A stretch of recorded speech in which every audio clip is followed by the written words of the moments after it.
اللہ تبارک و تعالی کا فرمان ان اللہ لا يحب المتکبرین، اللہ تبارک و تعالی کسی بھی متکبر شخص کو پسند نہیں فرماتا۔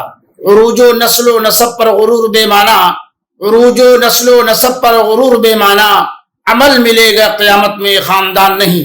میرے بھائیوں، اللہ تبارک و تعالی نے اس آیت کریمہ کے اندر ارشاد فرماتے ہیں کہ اللہ رب العالمین تکبر کو پسند نہیں فرماتا ہے، اور یہ ایسا مرض ہے، یہ ایسی بیماری ہے کہ جس کو دبوچتا ہے، نہ صرف اس کی اخلاقیات کو مارتا ہے بلکہ اس کی ایمانیات پر بھی کاری وار کرتا ہے۔ اس لیے میرے بھائیوں، اللہ تبارک و تعالی نے اگر تمہیں مال دیا ہے تو اپنے مال پہ غرور نہ کرو۔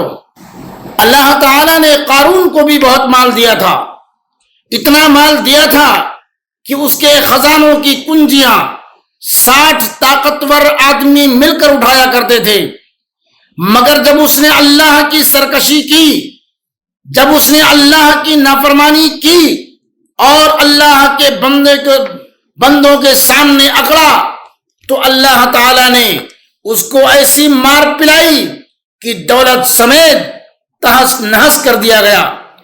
صاحب اقتدار و سلطنت ہو تو فرعون و نمرود اور شداد کے بھیانک انجام سے سبق لو، کثیر الاولاد ہو تو پھلدار درختوں سے سبق لو کہ ہوا کا معمولی سا جھونکا ذرا سی دیر میں سارے پھلوں کو زمین پر بکھیر دیتا ہے۔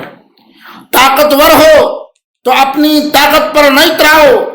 عاد و ثمود یہ دونوں بہت ہی طاقتور قومیں تھیں، اتنی طاقتور کہ ان کا کمزور سے کمزور آدمی بڑی بڑی چٹانوں کو بازوں میں اٹھا کر پھینک دیتا تھا، مگر جب انہوں نے اللہ کی سرکشی کی اور خدائے جبار و قہار کے سامنے اکڑے تو ہمیشہ کے لیے فنا کر دیے گئے۔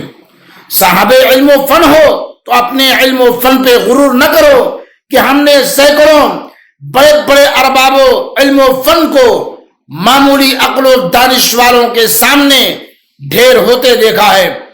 عابد شب زندہ دار ہو تو اس توفیق خداوندی پر ذرا سا بخار ہی تمہارے حسن جمال کو بکھیر کر رکھ دیتا ہے۔ جوان ہو تو اپنی جوانی پر گھمنڈ نہ کرو کہ ہم نے ایک سے ایک طرحدار جوانوں کا جنازہ اٹھتے دیکھا ہے۔ میں آپ کو تاریخ کی سیر کراؤں، میری اپنی آنکھوں نے کتنے مالداروں کو نانے شبینہ کا محتاج دیکھا ہے، کتنے سجیلے جوانوں کی جوانیاں خاک میں ملتے دیکھی ہیں، کتنے بہادروں کو ٹوٹتے بکھرتے دیکھا ہے۔ میں آپ کو دور کیوں لے چلوں؟